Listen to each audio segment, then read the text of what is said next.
तो तुम्हें याद है कि कल हम लोग पढ़ रहे थे कॉलिगेटिव प्रॉपर्टीज और कॉलिगेटिव प्रॉपर्टी में हम लोगों ने क्या पढ़ा था कि चार तरह की कॉलिगेटिव प्रॉपर्टी होती हैं। नंबर 1 था बच्चों relative layering of vapour pressure, फिर एलिवेशन बॉइलिंग पॉइंट, फिर डिप्रेशन एंड फ्रीजिंग पॉइंट, और चौथा है ऑस्मोटिक प्रेशर। तो फर्स्ट वाली बात जो हम लोग पढ़ रहे थे उसको एक क्विक रिव्यू में ले लेते हैं कि बच्चों उसमें क्या हुआ।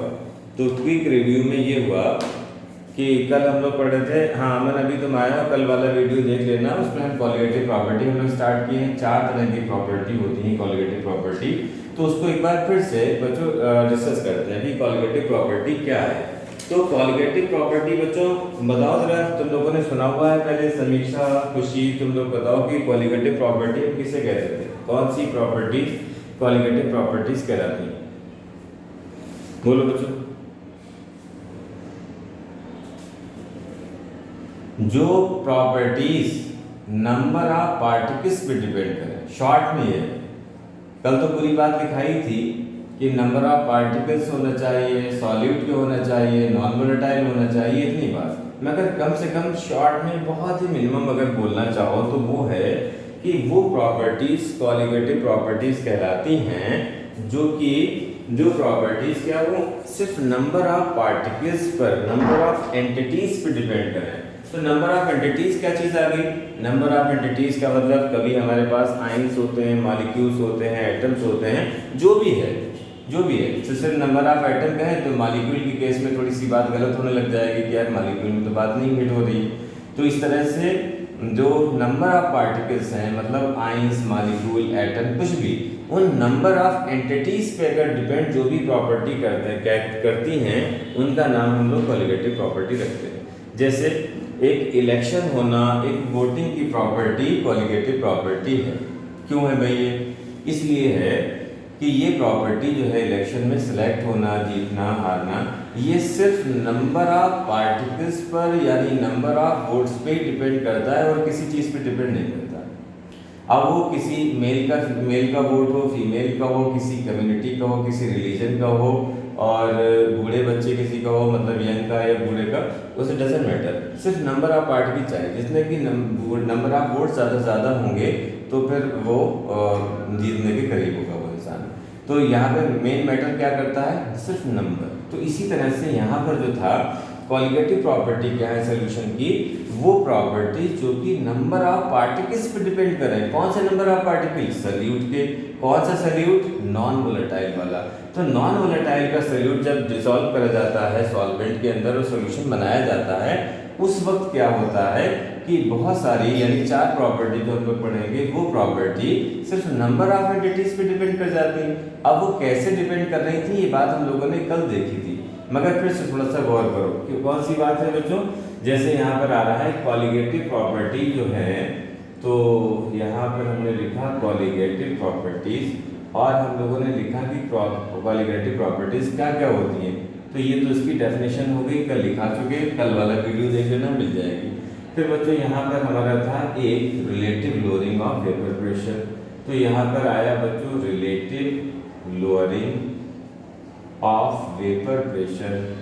तो relative lowering of vapour pressure क्या हुआ कि जहाँ वेपर प्रेशर में कमी हो गई। वेपर प्रेशर में कमी क्यों हुई? क्योंकि पहले सिर्फ हमारे सॉल्वेंट के मॉलिक्यूल थे और सॉल्वेंट के मॉलिक्यूल आराम से वेपराइज हो रहे थे, वेपर बन रही थी इनकी, और ये वेपर बन के बहुत दूर तक चली जाती थी। जो वेपर मॉलिक्यूल चले गए वो तो गए, मगर जो सरफेस पर एक प्रेशर एक्सर्ट कर रहे हैं लिक्विफाइड होने के लिए, ये वेपर प्रेशर होता था जो हमने पहले पढ़ा था। तो ये वेपर जो प्रेशर है वो किस वजह से है?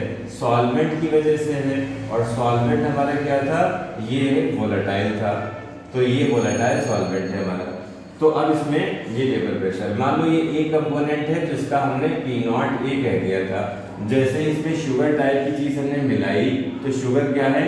नॉन वोलेटाइल, बड़े बड़े से हम इसमें पार्टिकल दिखाई दे रहे हैं, ठीक है, ये शुगर के है मॉलिक्यूल, बाकी ये वाटर के है। अब क्या होगा कि शुगर तो वेपराइज हो नहीं पाएगी, और जो सॉल्वेंट के मॉलिक्यूल वेपराइज हो रहे थे वो भी कम हो जाएंगे, क्योंकि ये शुगर के मॉलिक्यूल जो है इन वाटर मॉलिक्यूल्स को रोक लेंगे।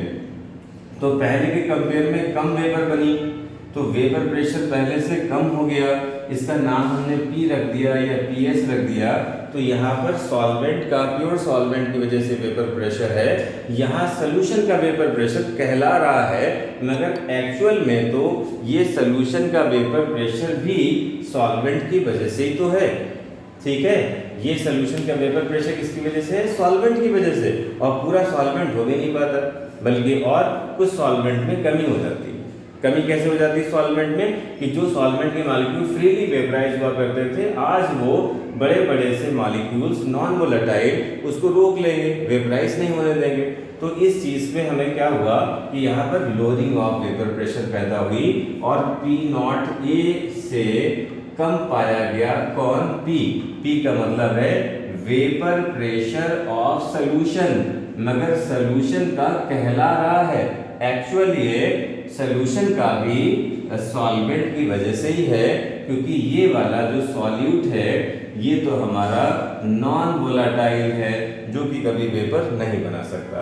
तो ये बात इससे ज़्यादा आ गई। फिर हम लोगों ने देखा था कि P0 से अगर हमने सोल्यूशन का वेपर प्रेशर माइनस कर दिया तो इसे हम कहते हैं lowering of vapour pressure. Lowering of vapour pressure हो गया। और इसी को अगर हम P0 minus P upon actual value से डिवाइड कर दें, तब हम कहते हैं relative lowering of vapour pressure. ठीक है बच्चों, तो ये बात हम लोगों ने कल डिराइव करके पता कर लिया था कि ये वैल्यू किसके बराबर आई थी। याद है तुम्हें क्या? Relative lowering of vapour pressure आया था XB के इक्वल। XB क्या था? मोल fraction of non volatile solute. ठीक है, क्योंकि A सॉल्वेंट है और B वाला जो है, B वाला पार्ट ये हमारा सॉल्यूट है, जो कि नॉन वोलेटाइल B वाला पार्ट है। इतनी बात कल हो चुकी थी, मगर दोबारा फिर से हमने कनेक्ट कर दिया, क्योंकि सारे लोग इसको अच्छी तरह से समझ लें कि ये क्या है। अब इसके आगे बढ़ते हैं बच्चों। ठीक है, अब इसके आगे बढ़ते हैं। यहाँ तक कल हम लोगों की सारी बातें हो गई थी। अब एक बात और करते हैं, छोटी सी डेरिवेशन, फिर इसके बाद इसके क्वेश्चंस करते हैं बच्चों। तो फर्स्ट क्वेश्चन पहले देखो उसमें कि हमारा ये आया कि P0 माइनस का P अपॉन P0 बताओ ये क्या है? इसे हम क्या कहेंगे? ये वेपर प्रेशर है। किसका? बार बार इसलिए लिख रहे हैं ताकि ये कंसेप्ट क्लियर हो जाए। ज़्यादातर बच्चों से जब पूछते हैं कि इसमें कौन कौन क्या है, उन्हें पता ही नहीं होता है क्या। हमारे बच्चों के साथ एटलीस्ट ऐसा मैटर ना हो। तो यहाँ वेपर प्रेशर क्या है? किसका है? ऑफ प्योर सॉल्वेंट है। और ये क्या है? ये वेपर प्रेशर ऑफ क्या है? सोल्यूशन है, जो कि कम है सॉल्वेंट की तुलना में। और सोल्यूशन का भी जो है एक्चुअली वो सॉल्वेंट की वजह से ही है। अच्छा भाई, तो ये तो इसके नामकरण लिख दिए थे, दोबारा तुम ध्यान रखो। अब इसका नाम हटा के आगे बढ़ते हैं। फिर यहाँ पे क्या था बच्चों? मोल फ्रैक्शन ऑफ कौन? B कौन था? हमारा सोल्यूट था, जो कि कैसा था? नॉन वोलेटाइल था। अब जब इसके बाद जब इसकी आगे बात बढ़ाएंगे तो मोल फ्रैक्शन ऑफ B क्या होता है? Number of mole of B upon number of mole of A and number of mole of B। ये तो इस तरह से हमने देखा यहाँ P0 minus P upon P0 ये आया।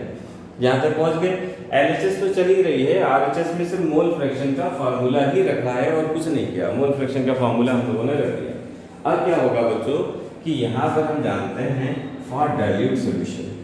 ठीक है, फॉर डाइल्यूट सोल्यूशन। तो डाइल्यूट सोल्यूशन के लिए ऐसी क्या खास बात आ गई?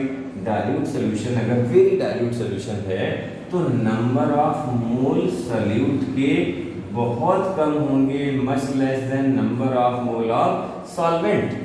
Na की तुलना में बहुत कम है। समझ पाए? ऐसा कैसे हुआ? जैसे सपोज कर लो कि तुमने एक सोल्यूशन बनाया। एक ग्लास सोल्यूशन बनाने में तुमने क्या करा? 2 स्पून जो थे तुमने शुगर के इसमें 1 लीटर पानी में डाल दिए, और यहाँ पर एक सोल्यूशन शरबत टाइप का तैयार हो गया। तो एक शरबत तैयार हो गया सोल्यूशन में। अब तुमने इसमें वाटर डाला, ऐड करा, इतना ऐड कर दिया कि इसको एक ड्रम बना दिया।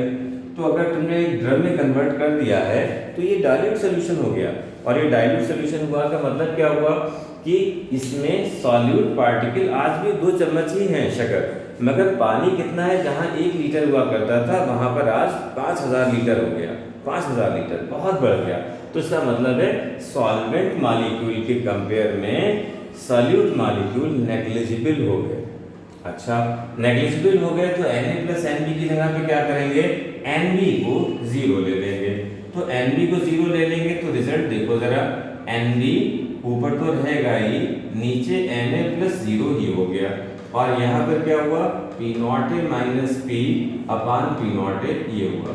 अब बताओ कि यहाँ पर एक जगह तो निगलेक्ट कर रखा है Nb को, मगर न्यूमरेटर से ऊपर नहीं किया, तो इसका रीजन बताओ जरा, कोई सोचो जरा, बोलो किसके माइंड में आ रहा है ऐसा कुछ आइडिया कि वो इसको एक्सप्लेन कर पाए कि Nb दो जगह है मगर एक जगह हमने निगलेक्ट कर दिया है, दूसरी जगह हमने क्यों नहीं किया।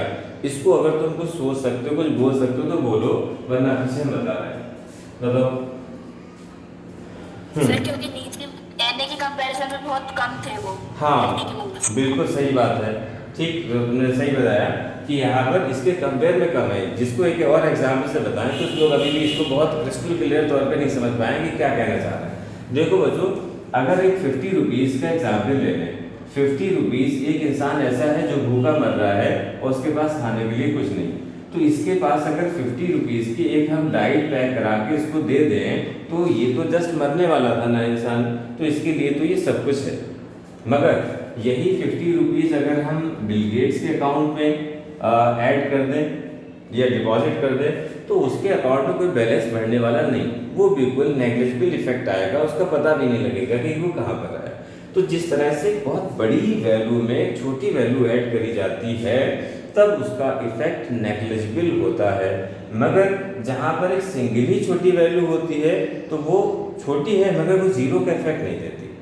ठीक है, जैसे बहुत सारे 10 टू द पावर 15, इसके अंदर सिर्फ 50 वैल्यू जोड़ दो तो ये बहुत कम हो गया, ये तो नेग्लिजिबल, इसका आंसर भी 10 की पावर 15 ही रहेगा। मगर वही सिर्फ 50 रुपये अकेले किसी को दे दो, वहाँ पर ये मैटर करते हैं। तो यही बात हमारी बिल्कुल सही थी कि न्यूमरेटर में किसी के कंपेयर में नहीं है, कम है लिखा हुआ है, मगर जब बहुत ज़्यादा में बहुत छोटी वैल्यू जोड़ी जाती है तो रिजल्ट लगभग वही होता है जो पहले होता था। तो इसको हम अदर वर्डिंग में कह देते हैं कि जीरो या नेग्लिजिबल होती है। अब जब ये बात हमने जान लिया तो हम ये जानते हैं कि Nb अपान Na आ गया, Nb अपान Na, ये क्या है बच्चों, ये चल रहा है हमारा P not a minus P upon P not a, ये चल रहा है। अब इसको नेक्स्ट पेज पे इधर देखते हैं कि इसमें क्या हुआ। तो यहाँ पर LHS तो है, नंबर ऑफ मोल हम जानते हैं कि वो इतने अच्छे तो नहीं है कि नंबर ऑफ मोल में देंगे, मगर हम लोग तो अच्छे हैं कि हम लोगों ने नंबर ऑफ मोल्स को अच्छी तरह से सीख रखा है। क्या हुआ, नंबर ऑफ मोल को हम निकालने के लिए given mass of B upon molar mass of B, तो ये B भी लिख दिया, ये हमने किसकी जगह लिखा, Nb की जगह पर। Number of mole of solute निकालने के लिए मास ऑफ सॉल्यूट और मोलर मास ऑफ सॉल्यूट, और यहाँ पर number of mole of solvent find करने के लिए गिवन मास ऑफ सॉल्वेंट और इधर मोलर मास ऑफ सॉल्वेंट, ये ठीक। तो अब इसको जरा आगे चलाते हैं और देखते हैं क्या है। P not a minus P upon P not a, ये हुआ इज इक्वल टू, इसको तो जरा ओपन कर दो, तो ये आया गिवन मास अपान मोलर मास, और वो भी किसका, B का आया, और इनटू में ये रिवर्स कर दिया, molar mass of A upon given mass of A, और ये हमारा बच्चों नया फार्मूला यानी कि जो हमारी हेडिंग है उसका मेन रिजल्ट ये है। कल जो यहाँ तक रिजल्ट आया था वो भी ठीक था, मगर इसको भी आगे बढ़ाकर इसको जीरो लेकर अब जो ये फार्मूला बना है ये है कोलिगेटिव प्रॉपर्टी का फार्मूला जो फर्स्ट आई। तो फर्स्ट प्रॉपर्टी में जैसे में कहा गया था relative lowering of vapour pressure is equal to mole fraction of, इसी बात को लैंग्वेज में लिखा जाता है बच्चों, क्या लिखा जाएगा, relative lowering of vapour pressure of solution is equal to mole fraction of non volatile solute. ये तो इस बात को लिख गया। अब उसके बाद आगे बढ़ाया, Nb को जीरो रख दिया, बस जीरो रख के जो फार्मूला बना वो हमारा मेन फार्मूला हो गया। चलो पहले से नोट कर लो फिर इसके ऊपर क्वेश्चन करते हैं बच्चों। एक्सक्यूज मी सर, हाँ बताओ क्या, ये WB और MB समझ नहीं आया। WB MB ये कौन, अमन बोल रहा है। अमन तुमने रिसर्च करी थी पिछली बार कि नंबर ऑफ मोल क्या होते थे, याद करो, हम लोग कई महीनों तक पढ़ा। नंबर ऑफ मोल कैसे फाइंड करते थे, गिवन मास अपान मोलर मास, अपॉन मोलर। हाँ तो यही गिवन मास ये है, चूंकि बी का इसमें दो कंपोनेंट सोल्यूशन बना रहे हैं, एक ए है एक बी है, तो हम लोग जिसके भी मोल निकाल रहे होंगे उसका नाम लिखते हैं। तो गिवन मास ऑफ अगर बी की बात हो रही है तो बी, और अगर ए की बात हो रही है तो WA/m। ये तो ये नंबर ऑफ मोल के लिए, तो नंबर ऑफ मोल डायरेक्टली या इनडायरेक्टली हमें फाइंड करने के लिए हो सकती है। ठीक सर मैं काफ़ी दिन बाद ज्वाइन कर रहा हूँ, तो सर कौन सा चैप्टर वगैरह चल रहा है वो? तो हमारा ये चैप्टर चल रहा है सोल्यूशन को अभी हम जब फ्री हो जाएंगे तो 10 बजे हमें मैसेज कर देना, 10-11 बजे फ्री होंगे तब हम तुम्हें बताएंगे कि तुम पहले वीडियो से सोल्यूशन से स्टार्ट करो। सोल्यूशन से क्या होगा, जो तुमने 11th में चीज़ें पढ़ी थी वहीं से कनेक्टिविटी आ जाएगी। जब तुम पढ़ाई में पूरी तरह से सेटल हो जाओगे तो फिर कुछ भी पढ़ लेना, ठीक है। तो वो हम तुमसे 10 बजे 10 या 11 बजे रात में बात करेंगे, क्योंकि 10:30 बजे तो मेरे ख्याल से बैच खत्म होगा आज। 5 चैप्टर चल रहा है? हाँ तो फिर हम तुम्हें बाद में बताएंगे कि मतलब तुम्हें किस तरह से क्या करना है, मगर तुम कनेक्टेड रहो। सर स्कूल में ऑर्गेनिक चल रही है। अच्छा स्कूल में ऑर्गेनिक चल रही है, तो ऑर्गेनिक हमारी शुरू होने वाली है बच्चों। हम शायद कब से शुरू करेंगे, परसों, और 3 दिन बाद शुरू कर रहे हैं। आज कितनी है, 12 हो गई क्या है यार? सर आज 10 है। 10 है, तो वही 14 या 15 से स्टार्ट कर रहे हैं ऑर्गेनिक। अभी भी चल रही है, मगर वो एक न्यू चैप्टर स्टार्ट करेंगे, क्योंकि अभी वाला चैप्टर जो है वो समझ में नहीं आएगा, वो बीच से है। सर ऑर्गेनिक के लिए अलग बैच लगेगा? हैं क्या ऑर्गेनिक के लिए? अलग हाँ बैच में? अलग से सेकंड बैच लगेगा। वो बच्चे काफी दिनों से कह रहे हैं तो हमने उनको रोक रखा है, बल्कि अभी सर उसमें भी सर छूट गया है सर, स्कूल वाला भी सर। और अच्छा, और वो एसिड तो अभी भी करा रहे हैं, एल्डिहाइड कीटोन तो अभी भी कर सकते हो, मगर तुम बेसिक नहीं होंगे तो इसलिए भी नहीं कर पाओगे। तो चलो खैर आगे बढ़ते हैं। ये वाली बात तुमने बच्चों नोट कर लिया सारा कुछ, ठीक है, ये नोट कर लिया। अब इसके आगे बढ़ो। सर इस बैच में 3 ही बच्चे आते हैं बस? क्या चीज? सर 3 बच्चे ही हैं बस इस वाले बैच में? इसमें ज्यादातर नहीं बच्चे, इसमें है करीब 30 के आसपास, मगर ज़्यादातर बच्चों का कभी डेटा ख़त्म होता है, कभी टाइमिंग का इशू है, तो वो शाम को पढ़ते रहे आराम से, वो ऐप से पढ़ लेते हैं। उनका मानना है कि ऐप पे रख दो, हम सुकून से ये वीडियोस रिकॉर्ड हो रही है? ये सारी रिकॉर्ड होती है। तो केमिस्ट्री 2021 बैच में ये सारा हो जाता है, तो जो नहीं आता है इसमें वो वहाँ पर रेगुलरली पढ़ता रहता है। सर फिजिक्स वाले ही ऐप में मिलेगा ना ये वीडियो? हाँ उसी ऐप में एक और बैच है केमिस्ट्री 2021 का, उसके अंदर ये सब मिलेगा तुम्हें। ठीक, चलो अब चलते हैं बच्चों, थोड़ी पढ़ाई कर ले, ये बात तो हम लोग फिर अकेले फ़ोन पे भी कर सकते हैं। अभी रिकॉर्डिंग में ये सब बातें जा रही हैं तो ये अच्छा नहीं है। हाँ बच्चों, तो हम लोग यहाँ पे पहुँचे और हम लोगों ने नोट कर लिया कि कोलिगेटिव प्रॉपर्टी क्या है। अब कोलिगेटिव प्रॉपर्टी पर हम लोग क्वेश्चन करेंगे। तो चलो भाई पहला क्वेश्चन लिखते हैं बच्चों।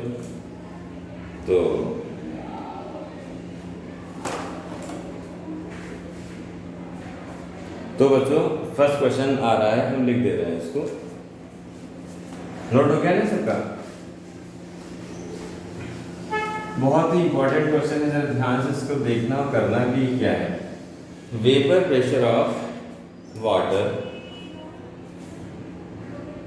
क्वेश्चन है vapour pressure of water at 60 degree Celsius at 60 degrees Celsius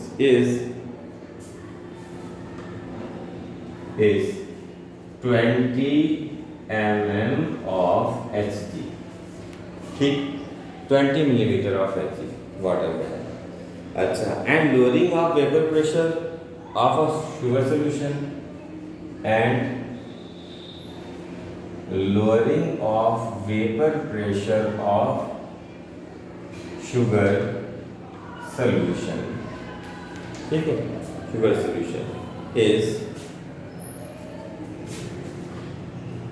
0.60, ठीक, इतना mm of Hg,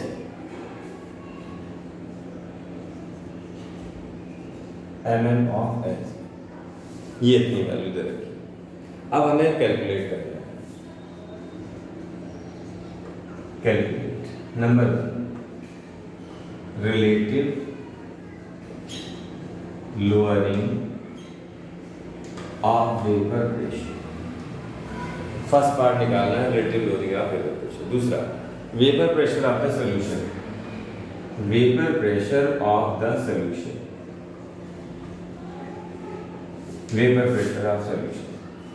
next part है बच्चों, mole fraction of sugar and water, mole fraction of sugar and water.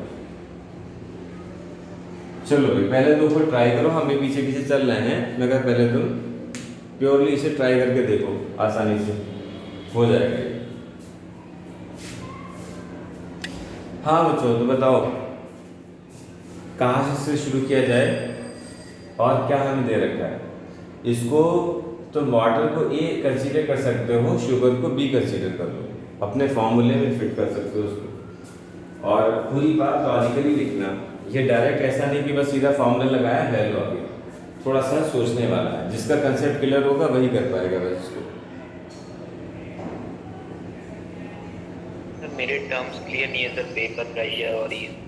अच्छा, तो उसके लिए वो चलो आज की कोई बात नहीं, कल तक हो जाएंगे। तो देखो यहाँ पर आज तो तुम सुन रहे थे शुरू में कि हम लोगों ने कहा था कि जब एक सॉल्वेंट होता है ना, जैसे वाटर था सॉल्वेंट, तो उसका वेपर प्रेशर कुछ था। जब शुगर घोल दिया गया तो उसके वेपर प्रेशर में कमी आ गई, क्योंकि अब वेपर उसमें कम बनेंगे, क्योंकि शुगर के मॉलिक्यूल कभी वेपराइज नहीं होते, वो नॉन वोलेटाइल है। तो जितना वेपर प्रेशर था उसमें कुछ कमी आ गई। तो अब यहाँ पर जब आते हैं, उन्होंने कहा है कि वाटर का 60 डिग्री सेल्सियस, ये तो नॉनसेंस बात है, इसमें कोई लेना देना नहीं है कि इसमें 20 mm ऑफ Hg था। लोअरिंग ऑफ वेपर प्रेशर हुआ है 0.6 हुआ है, तो लोअरिंग ऑफ वेपर प्रेशर 0.6 हुआ है। तो अब हमें निकालना है relative lowering of vapour pressure. तो रिलेटिव लोअरिंग के लिए, वेपर प्रेशर के लिए हमें क्या करना चाहिए बच्चों कि इसमें बोलो लोअरिंग, देखो फिर से हम तुम्हें याद दिलाएं। ए था, क्योंकि तुम शायद खुद पहुंचो तो मजा है, मैंने आप दो लाइनें लिखेंगे भी समझ में आ जाएगा, मगर तुम खुद पहुंचो उस बात पर।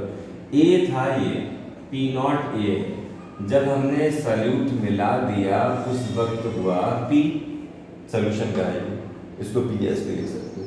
अब लोअरिंग क्या हो रही है, P0 A माइनस P, यही तो है लोअरिंग ऑफ वेपर प्रेशर, ये लोअरिंग है। और उन्होंने कहा है कि relative lowering of vapour pressure निकालना है इनको, ठीक है। तो relative lowering of vapour pressure क्या होती है, जब किसी वैल्यू को एक्चुअल वैल्यू से डिवाइड कर दिया जाता है तो हम relative lowering of vapour pressure नाम देते हैं उसको, ये तो नाम दिया जाता है। अच्छा यस सर। अब जरा तुम समझो, उन्होंने जब हमसे घुमा के ये कहा कि वेपर प्रेशर ऑफ वाटर जो है वो 20 mm ऑफ Hg है, ठीक है, लोअरिंग ऑफ वेपर प्रेशर इतना है, तो इसका मतलब वो हमें दे रहे हैं कि P0 A जो है वो तो है हमारा 20 mm ऑफ Hg, और जो कमी आ रही है इसे माइनस करने के बाद जो बच रहा है वो कह रहे हैं लोअरिंग ऑफ वेपर प्रेशर कितना है, 0.06 है, ठीक है, 0.06 नहीं, जीरो नहीं, ये उल्टा लिख दिया 0.60। ये क्या है बच्चों, लोअरिंग ऑफ वेपर प्रेशर। तो अब तुम बताओ कि relative lowering of vapour pressure क्या बनी बच्चों, बताओ relative lowering of vapour pressure क्या लिखें, जरा कुछ बोलो, बोलो बच्चों क्या लिखें, पकड़ पाए से नहीं, 0.6 कितना, 0.6 सर। हाँ 0.6 और 0.20 अपॉन 20, बिल्कुल सही, यही बात relative lowering of vapour pressure है। इसको मामूली मत समझना है, इसकी बोली नहीं समझ पाते लोग कि होता क्या है, क्योंकि जब उन्होंने लोअरिंग ऑफ वेपर प्रेशर दे रखा है ना, लोअरिंग ऑफ वेपर प्रेशर, और रिलेटिव निकालने के लिए क्या नाम है, कैसे इसमें वैल्यूज रखें, कैसे इसके सिंबल बने, ये बात बहुत अच्छी है, ये मैं समझना बहुत छोटी बात है, अच्छे से लोग इसे समझ नहीं पाते हैं कि इसमें क्या दिया है, कैसे निकाला गया है। लोअरिंग ऑफ वेपर प्रेशर दे रखा था और प्योर सॉल्वेंट का वेपर प्रेशर दे रखा है, तो ऐसे हिडन इन्फॉर्मेशन दे दी थी, सिर्फ इसको हम इससे डिवाइड कर देंगे तो हमारी relative lowering of vapour pressure आ जाएगी।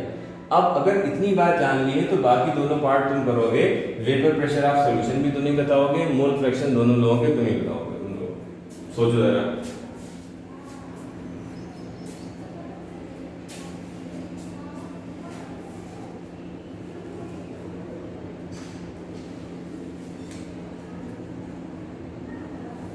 बोलो बच्चों, सोचो।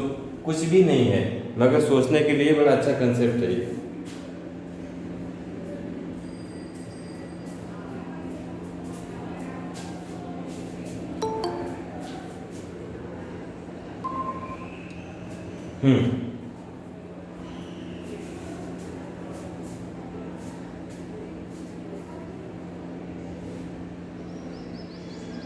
नहीं पकड़ पाए?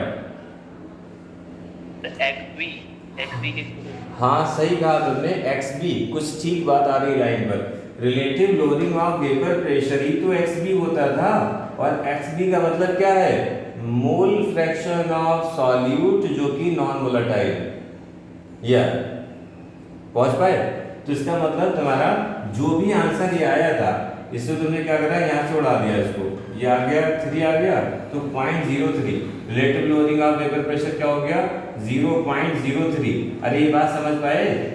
ये relative lowering of vapour pressure है। जब ये समझ गए तुम, तो relative lowering of vapour pressure ही तो मोल फ्रैक्शन के इक्वल होता है। और मोल फ्रैक्शन कौन सा? Non volatile solute. इसका मतलब है कि हमारा XB की वैल्यू इटसेल्फ बगैर सॉल्व करे पता लग गया कि ये है 0.03। ये हमारा XB आ गया। और हम पता है कि बच्चों दोनों का मोल फ्रैक्शन XA और XB दोनों का सम क्या होता है? 1। तो अगर XB 0.03 है तो XA क्या है? 1 माइनस 0.03 कर लो, दूसरा आ जाएगा। 2.7। ठीक है, हाँ। तो 0.07 ना? अच्छा, तो ठीक है, वो आ गया। मोल फ्रैक्शन दोनों हो गए। वेपर प्रेशर ऑफ सॉल्यूशन और ढूंढो, इसी में कहीं दिख रहा है, ढूंढो जरा, मिल जाएगा कहीं। 19.4 आ रहा है। क्या? वेपर प्रेशर वेपर प्रेशर कितना आया? 19.4 आ रहा है। हाँ 19.4 आ रहा है, बिल्कुल ठीक है। वेपर प्रेशर ऑफ सॉल्यूशन बड़ा अच्छा है कि तुमने ये निकाला, और ये निकालने के लिए तुम इसको इधर लाए, इसको इधर ले जाए। ये बात कुछ नहीं है, मगर जो अपने आप बताते हैं वो बहुत अच्छा है। बाकी तो बच्चे सब छाप ही देंगे। इसमें क्या है कि ये लोअरिंग जब तुम्हें दे रखा था और एक वैल्यू दे रखी थी, दूसरी वैल्यू हम वहां से पता कर सकते हैं। तो बहुत ही अच्छा कंसेप्ट था उसमें बच्चों।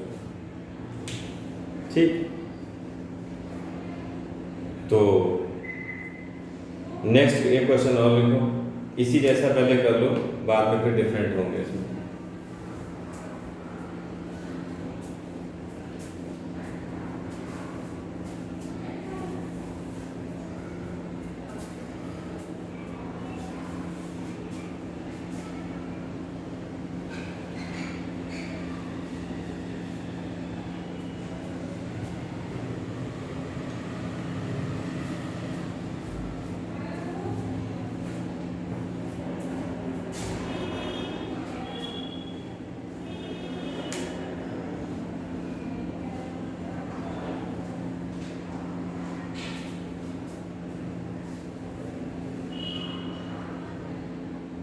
हाँ पे नोट हो गया?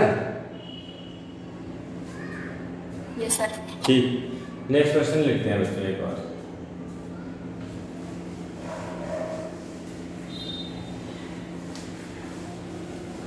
वो बस इसलिए कि तुम लोग इसे आगे आगे बता दो, उसमें हमारा अभी वो यूज हो गया ना, हमारा अभी रोल इंक्लूड हो गया। बस प्योरली तुम निकालो उसे इंडिविजुअली। तो देखो यहाँ पर एक क्वेश्चन है कि vapour pressure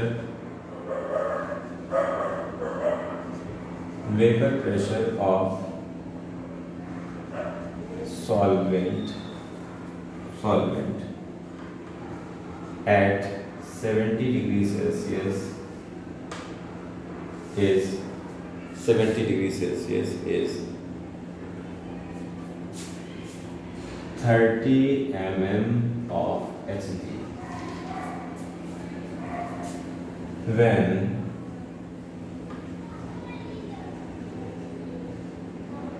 a non-volatile solute is added,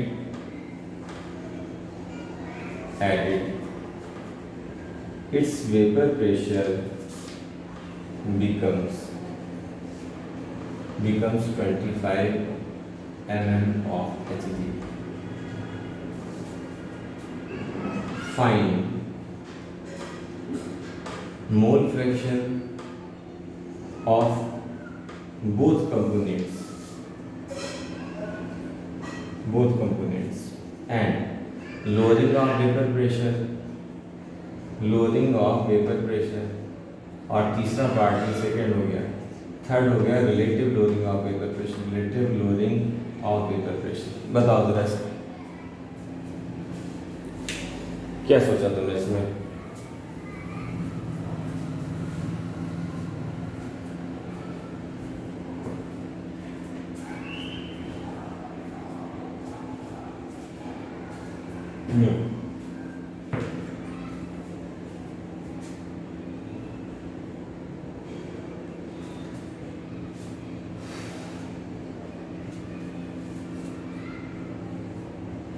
समझ में आ गया ये?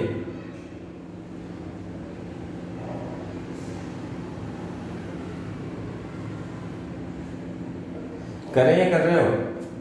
बोलो।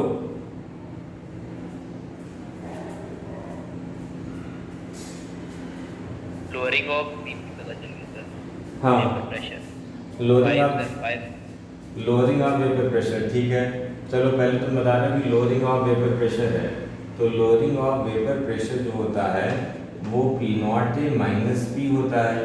तो पी नॉट ए सॉल्वेंट का हो गया प्योरली, वो 30 था। सोल्यूशन जब बन गया तो सोल्यूशन के बाद 25 हो गया। तो सही कहा तुमने, 5 mm ऑफ एसिटी जो आया वो लोअरिंग ऑफ वेपर प्रेशर है। बिल्कुल सही बात। तो relative lowering of vapour pressure क्या है? Divided by P not a. सही है, बिल्कुल ठीक है। P not a minus P divided by P not a means 5 mm upon P not a कितना था हमारा? 30 था। तो बस यहाँ से 5/3 जो भी आया यही हमारा एन ऑफ एच हो गया। सॉल्व कर लेना क्या है। अब मोल फ्रैक्शन दोनों बता दो क्या हुआ।